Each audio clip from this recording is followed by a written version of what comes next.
சந்தன மணமும் வரும் காற்றினிலே சிவசங்கரி மைந்தனின் அழகினிலே பார்த்து மகிழ்ந்தேனே கண்களிலே அவன் பாதமும் பணிந்தேன் பக்தியிலே. குஹாஷண்முகா உன் பதத்தை துதித்தே உதிக்கின்ற வேதம் மகத்தான மந்திரம். அகம் ஒளிருகின்ற சுடர் உந்த நாமம் தரும் இன்பமெல்லாம் கடம்பா கந்தா.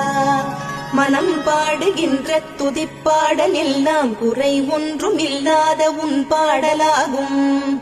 மனம் உருகி பாடி அடி போற்றினேனே அருள்வாய் அருள்வாய் துயர் தீர்க்க வருவாய். சிறகிரியில் சிரம் பணிவோர்க்கு துன்பம் ஒன்றும் இல்லையே.